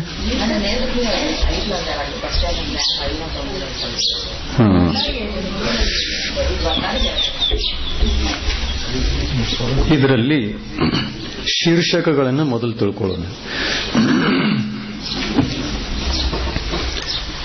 ನಿರ್ಗಮನ ಗತಿ ಅಂದರೆ ಹೊರಡುವಂತಹ ಗತಿ, ಮರಣ ಮತ್ತು ನಿರ್ಗಮನ ಗುಣಸ್ಥಾನ. ಅಂದರೆ ಯಾವ ಗುಣಸ್ಥಾನ ಸಹಿತ ಹೊರಡೋದಿದೆಯಲ್ಲ ಅದೇ ಗುಣಸ್ಥಾನದಲ್ಲಿ ನಮ್ಮ ಮರಣವೂ ಕೂಡ ಆಗಿರ್ತದೆ ಅದು. ಆಮೇಲೆ ಗತಿ, ಪ್ರಾಪ್ತವ್ಯ ಗತಿ ಅಂದರೆ ಪ್ರಾಪ್ತ ಮಾಡಿಕೊಳ್ಳಲು ಯೋಗ್ಯವಾಗಿರತಕ್ಕಂಥ ಗತಿಗಳು ಆಯಾ ಗುಣಸ್ಥಾನದಿಂದ ಯಾವ್ಯಾವು ಅನ್ನುವಂಥದ್ದನ್ನ ಕೆಳಗಿನ ತಿರ್ಯಂಶಗತಿ, ನರಗತಿ, ತಿರ್ಯಂಶಗತಿ, ಮನುಷ್ಯಗತಿ ಮತ್ತು ದೇವಗತಿ. ಇಲ್ಲಿ ಮೊಟ್ಟ ಮೊದಲು ನರಕಗತಿಯ ಚರ್ಚೆ ಇದೆ. ನರಕಗತಿಯ 7 ಪೃಥ್ವಿಗಳಿವೆ. ನರಕಗತಿಗೆ 7 ಪೃಥ್ವಿಗಳು. ಆ 7 ಪೃಥ್ವಿಗಳಲ್ಲಿರ್ತಕ್ಕಂತಹ ನಾಲ್ಕಿ ಜೀವಿಗಳ ಚರ್ಚೆ. 1 ರಿಂದ 6ನೇ ನರಕದವರೆಗಿನ ನಾಲ್ಕಿ ಜೀವಗಳು 1ನೇ ಗುಣಸ್ಥಾನದಲ್ಲಿ ಮರಣ ಹೊಂದಿದರೆ,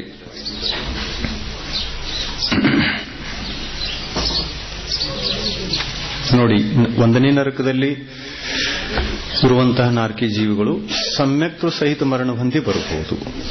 1 ರಿಂದ 6ನೇ ನರಕದವರೆಗಿನ ಜೀವಿಗಳು ಸಮ್ಯಕ್ತು ಸಹಿತ ಮರಣ ಹೊಂದಿ ಮನುಷ್ಯಗತಿಗೆ ಬರಬಹುದು. ನಿಯಮದಿಂದ ಮನುಷ್ಯಗತಿಗೆ ಬರ್ತವೆ.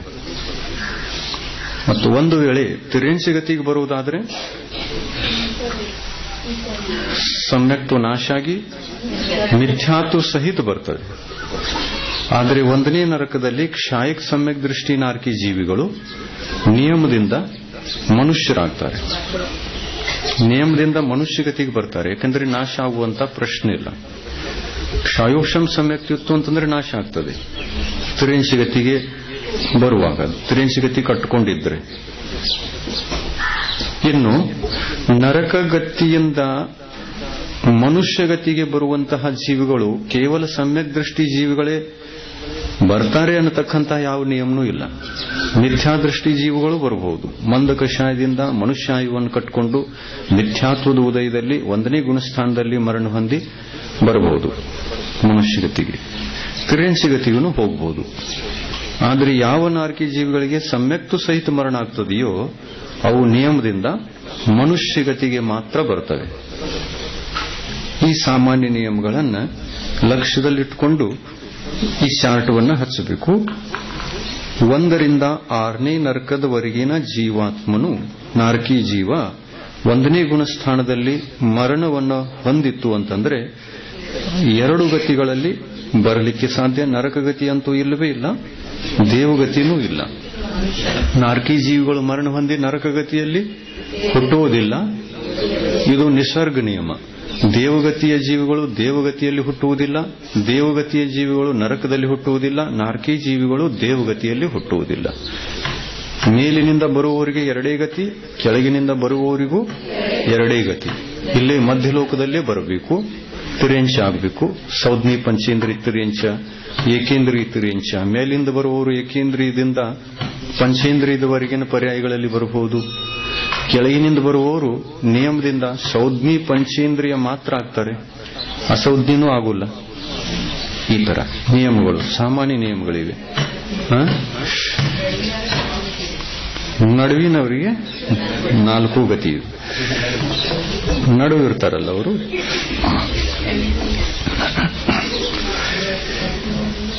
ಒಂದರಿಂದ 6ನೇ ನರಕದವರೆಗಿನ ಜೀವ ಮಿಥ್ಯಾತ್ವ ಗುಣಸ್ಥಾನದಲ್ಲಿ ಮರಣ ಹೊಂದಿ ತಿರ್ಯಂಚ ಗತಿಯಲ್ಲಿ ಬರುವುದಾದರೆ ಎಂಥೆಂಥ ತಿರ್ಯಂಚ ಪರ್ಯಾಯದಲ್ಲಿ ಜನ್ಮ ತಾಳಬಹುದು ಅನ್ನುವುದಕ್ಕೆ ನಿಯಮ ಇದೆ.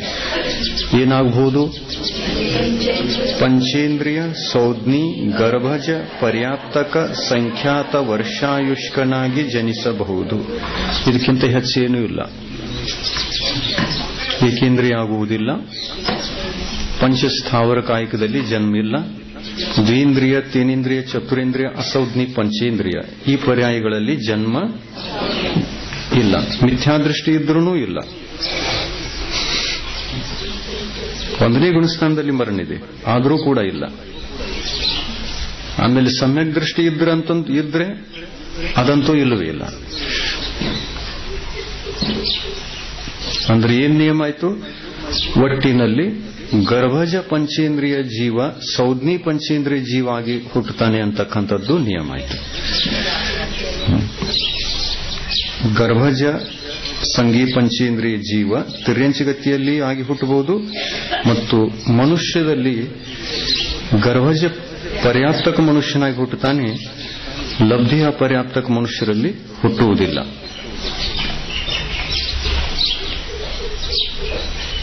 ಎರಡು ವಿಷಯ ಗೊತ್ತಾಯ್ತು.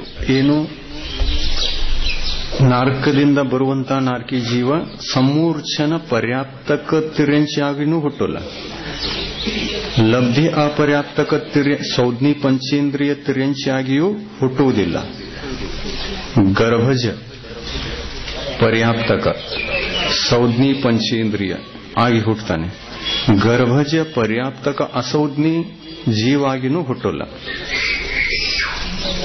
ಒಳ್ಳೆ ಸ್ಥಾನದಲ್ಲಿ, ಒಂದೇ ಸ್ಥಾನದಲ್ಲಿ ಬರ್ತದೆ ಈ ನಾರ್ಕಿ ಜೀವ. ಕರ್ಮಭೂಮಿಯಲ್ಲಿ, ಭೋಗಭೂಮಿಯಲ್ಲಿ ಅಂತೂ ಹುಟ್ಟೋದೇ ಇಲ್ಲ. ಕರ್ಮಭೂಮಿ ಅನ್ನೋ ಅವಶ್ಯಕತೆ ಇಲ್ಲ. ಖಂಡದಲ್ಲೂ ಹುಟ್ಟಬಹುದು. ಆದ್ರೆ ಒಟ್ಟಿನಲ್ಲಿ ಸೌಜ್ಞಿ ಪಂಚೇಂದ್ರಿಯ ಗರ್ಭಜ ಪರ್ಯಾಯದಲ್ಲಿ ಹುಟ್ಟುತ್ತಾನೆ.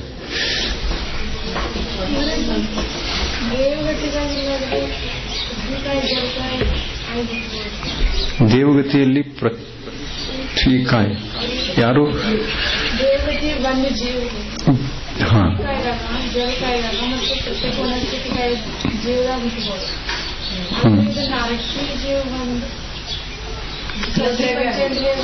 ಕೇವಲ ಸೌಜ್ಞಿ ಪಂಚೇಂದ್ರಿಯ ಆಗಿ ಹುಟ್ಟುತ್ತದೆ. ಇದೇ ಸಿದ್ಧಾಂತ ಇದೆ. ಇವೇ ನಿಯಮಗಳನ್ನು ತಿಳಿದುಕೊಳ್ಳೋಕ್ಕಾಗಿ ಕಲಿತಾ ಇದ್ದೀವಿ. ಕಾರಣ ಕೇಳೋಣ. ಕೇವಲಿ ಭಗವಂತರ ಹತ್ರ ಹೋದಾಗ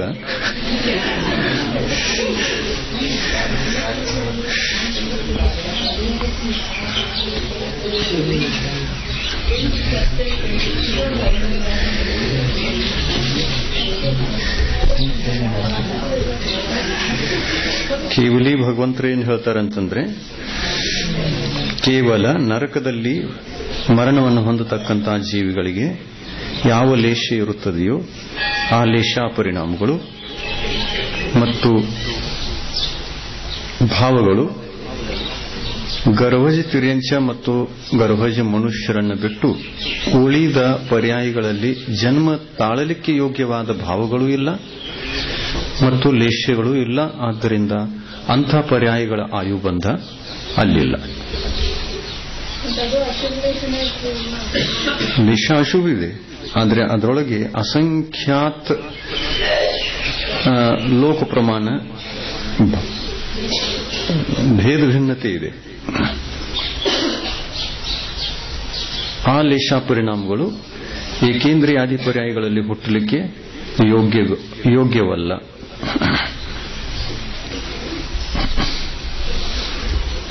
ಇನ್ನು 1ರಿಂದ 6ನೇ ನರಕದವರೆಗಿನ ನಾರ್ಕಿ ಜೀವಿಗಳನ್ನು ಹೇಳಿದ್ರು.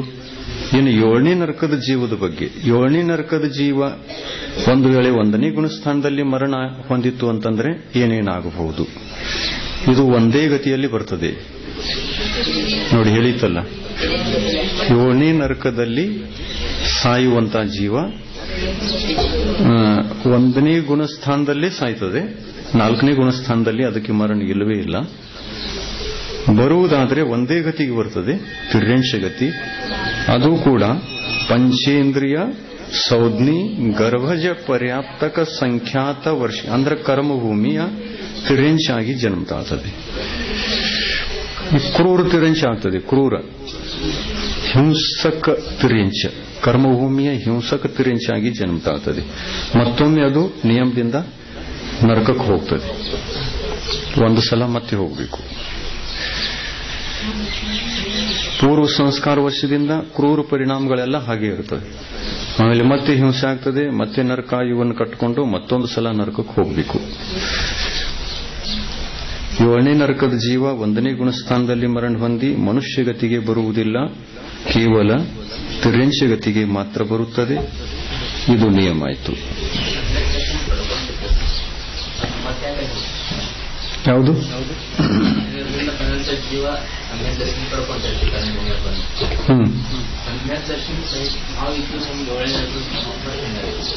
ಸಮ್ಯಕ್ತ್ವ ಉತ್ಪನ್ನ ಆಗಿದ್ರೂ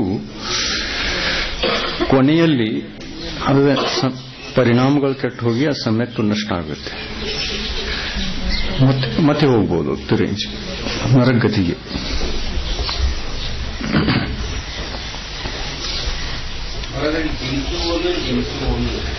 ಜನಿಸುವನು ನಾರ್ಕಿ ಜೀವನು ಜನಿಸುವನು. ಹುಟ್ಕದಾರ ಯಾರ? ನಾರ್ಕಿ ಜೀವ.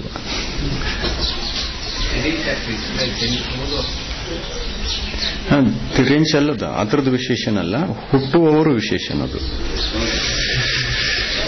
ಯಾವ ಜೀವ ಹುಟ್ಟುತ್ತಾ ಇದೆ ಅದರ ವಿಶೇಷಣ. 3ನೇ ನಂಬರಿನಲ್ಲಿ ಪುನಃ ಗುಣಸ್ಥಾನ ಚೇಂಜ್ ಮಾಡಿಕೊಂಡು ಕಥನ ಇದೆ. 1ರಿಂದ 6ನೇ ನರಕದವರೆಗಿನ ಜೀವಾತ್ಮನು 2ನೇ ಗುಣಸ್ಥಾನದಲ್ಲಿ ಮರಣ ಹೊಂದಿದರೆ ಏನಾಗಬಹುದು ನೋಡಿ. 1ರಿಂದ 6ನೇ ನರಕದ ನಾರ್ಕಿ ಜೀವ ಪ್ರಥಮೋಪಶಮ ಸಮ್ಯಕ್ತ್ವದಿಂದ ಚ್ಯುತ ಆಗಿ 2ನೇ ಗುಣಸ್ಥಾನದಲ್ಲಿರುವಾಗ ಮರಣ ಆಗಬಹುದು. ಮರಣ ಆಯಿತು ಅಂತಂದ್ರೆ ಅದು 2 ಗತಿಗೆ ಬರಬಹುದು, ತಿರ್ಯಂಶಗತಿ, ಮನುಷ್ಯಗತಿ. ತಿರ್ಯಂಶಗತಿಗೆ ಬಂದರೆ ಏನಾಗಬಹುದು? ಸೌಜ್ಞಿ ಪಂಚೇಂದ್ರಿಯ ಸೌಜ್ಞಿ ಗರ್ಭಜ ಪರ್ಯಾಪ್ತಕ ಸಂಖ್ಯಾತ ವರ್ಷಾಯುಷ್ಕ ತಿರ್ಯಂಶ ಆಗಿ ಜನಿಸಬಹುದು. ಮತ್ತು ಮನುಷ್ಯಗತಿಗೆ ಬಂದರೆ ಗರ್ಭಜ ಪರ್ಯಾಪ್ತಕ ಸಂಖ್ಯಾತ ವರ್ಷಾಯುಷ್ಕನಾಗಿ ಜನಿಸಬಹುದು. ಸಂಖ್ಯಾತ ವರ್ಷಾಯುಷ್ಕ ಅಂದರೆ ಏನು? ಕರ್ಮಭೂಮಿ. ಅಂದ್ರೆ ಕರ್ಮಭೂಮಿಯಲ್ಲಿ ಆಯು ಸಂಖ್ಯಾತ ವರ್ಷದ ಆಯು ಇರ್ತದೆ, ಆದ್ದರಿಂದ ಸಂಖ್ಯಾತ ವರ್ಷಾಯುಷ್ಕ ಅಂದರೆ ಕರ್ಮಭೂಮಿ. ಮತ್ತು ಅಸಂಖ್ಯಾತ ವರ್ಷಾಯುಷ್ಕ ಅಂದರೆ ಯಾವುದು? ಭೋಗಭೂಮಿ. ಯಾಕೆಂದ್ರೆ ಅಲ್ಲಿ ಪಲ್ಯೋಪಮದ ಆಯು ಇರ್ತದೆ, ಆದ್ದರಿಂದ ಪೂರ್ವಕೋಟಿ ಮೇಲಿನ ಒಂದು ಸಮಯ ಮೇಲಿನಿಂದ ಹಿಡ್ಕೊಂಡು ಉಳಿದ ಆಯು ಎಲ್ಲ ಅಸಂಖ್ಯಾತ ವರ್ಷಾಯುಷ್ಕ ಅಂತ ಅನ್ಬೇಕು. ಗರ್ಭಜ್ 2 ಗತಿಗಳಲ್ಲಿ ಬಂತು. 2ನೇ ಗುಣಸ್ಥಾನದಲ್ಲಿ ಮರಣ ಹೊಂದಿ 2 ಗತಿಗಳಿಗೆ ಬಂತು. ಅಂದರೆ 1ರಿಂದ 6ನೇ ನರಕದವರೆಗಿನ ನಾರ್ಕಿ ಜೀವಿಗಳು 1ನೇ ಗುಣಸ್ಥಾನದಲ್ಲಿ ಮರಣ ಹೊಂದಿದರೂ 2 ಗತಿಗೆ ಬರ್ತಾರೆ. ಮನುಷ್ಯ ತಿರ್ಯಂಶ ಮನುಷ್ಯ ಆಗಬಹುದು. ಆಮೇಲೆ 2ನೇ ಗುಣಸ್ಥಾನದಲ್ಲಿ ಮರಣ ಹೊಂದಿದರೂ 2 ಗತಿಗಳಲ್ಲಿ ಬರಬಹುದು. ಆದರೆ 7ನೇ ನರಕದಲ್ಲಿ ಮರಣ ಆಯಿತು ಅಂತಂದ್ರೆ ಒಂದೇ ಗತಿಗೆ ಬರ್ತದೆ. ನಾಲ್ಕನೆಯದು, ನರಕದಲ್ಲಿ ಮಿಶ್ರ ಗುಣಸ್ಥಾನವಿದೆ, ಆದರೆ ನಿರ್ಗಮನವಿಲ್ಲ. ಕೆಳಗಡೆಗೆ ಮೂರನೇ ಗುಣಸ್ಥಾನದಲ್ಲಿ ಯಾವುದೇ ಗತಿಯ ಜೀವಗಳಿಗೆ ಜನ್ಮ, ಮರಣ ಮತ್ತು ಆಯುಬಂಧ ಇರುವುದಿಲ್ಲ. ಟಿಪ್ಪಣಿಯಲ್ಲಿ ಕೊಟ್ಟಿರುವುದು ಮಿಶ್ರ ಗುಣಸ್ಥಾನದಿಂದ ಗಮನವಿಲ್ಲ, ಆದ್ದರಿಂದ ಮಿಶ್ರ ಗುಣಸ್ಥಾನದಿಂದ ಯಾವ ಗತಿಯಲ್ಲೂ ಕೂಡ ಬರುವುದಿಲ್ಲ. ಮರಣಿಲ್ಲ ಅಂದಮೇಲೆ ಬರುವಂತ ಕಾರಣಿಲ್ಲ. 5ನೇ ನಂಬರಿನಲ್ಲಿ 1 ರಿಂದ 6ನೇ ನರಕದ ಜೀವಾತ್ಮನು 4ನೇ ಗುಣಸ್ಥಾನದಲ್ಲಿ ಮರಣ ಹೊಂದಿ 4ನೇ ಗುಣಸ್ಥಾನ ಸಹಿತ ಹೊರಟು ಒಂದು ಗತಿಗೆ ಬರುತ್ತಾನೆ, ಮನುಷ್ಯ ಗತಿಗೆ. 1ನೇ ನರಕದಿಂದ 6ನೇ ನರಕದವರೆಗಿನ ನಾಲ್ಕೇ ಜೀವಿಗಳು 4ನೇ ಗುಣಸ್ಥಾನದಲ್ಲಿ ಮರಣ ಹೊಂದಬಹುದು. ಹೊಂದುತ್ತಾರೆ ಅಂತ ನಿಯಮಿಲ್ಲ. ಹೊಂದಿದರೆ ಎಲ್ಲಿ ಬರಬಹುದು? ಕೇವಲ ಮನುಷ್ಯ ಗತಿಗೆ ಬರಬಹುದು ಮತ್ತು ಸಮ್ಯಕ್ ದೃಷ್ಟಿ ಮನುಷ್ಯನಾಗಿ ಜನ್ಮ ತಾಳಬಹುದು. ಎಷ್ಟು ವಿಷಯ ನರಕದ ವಿಷಯದಲ್ಲಿ. ಸೌಜ್ಞಿ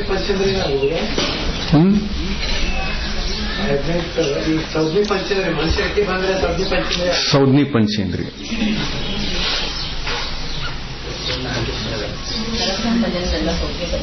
ಸೌಜ್ಞಿ ಪಂಚೇಂದ್ರಿಯ ಇರ್ತದೆ. ನಾಲ್ಕೇ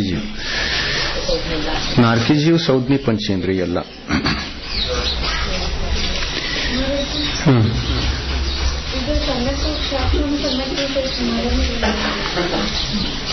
ಕ್ಷಾಯೋಕ್ಷಂ ಸಮ್ಯಕ್ತು ಸಹಿತ ಮರಣ ಮಾಡ್ಕೋಬಹುದು.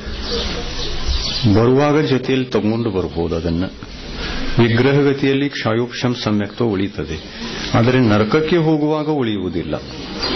ಕೃತಕೃತ್ಯ ವೇದಕ್ಕೆ ಉಳಿಯಬಹುದು, ಆದರೆ ಕ್ಷಾಯೋಕ್ಷಂ ಸಮ್ಯಕ್ತ ಉಳಿಯಿಲ್ಲ. ಕ್ಷಾಯಿಗೆ ಉಳಿಯಬಹುದು, ಕೃತಕೃತ್ಯ ಉಳಿಯಬಹುದು. ಈ ಎರಡು ಸಮ್ಯಕ್ತಗಳ ಜೊತೆಯಲ್ಲಿ ಮರಣ ಆಯಿತು ಅಂತಂದ್ರೆ ಹೆಚ್ಚಂದ್ರೆ 1ನೇ ನರಕದವರೆಗೆ ಜೀವ ಜನ್ಮ ತಾಳ್ತದೆ. ಕೆಳಗಿನ ನರಕಕ್ಕೆ ಹೋಗುವಂತಹ ಜೀವಗಳಿಗೆ ಸಮ್ಯಕ್ತ ನಷ್ಟ ಆಗಿ ಹೋಗ್ತವೆ.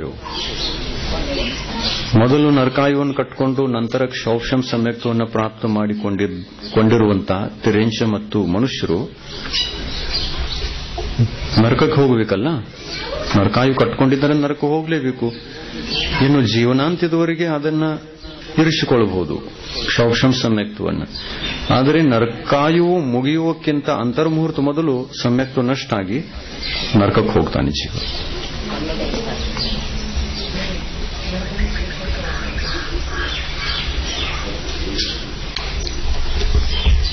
ಇನ್ನು ತಿರೇಂಶಗತಿಯಲ್ಲಿ ಟೈಮ್ ಆಗಿದೆ. ಮಧ್ಯಾಹ್ನ ಚರ್ಚೆ ಮಾಡೋಣ ಇದರ.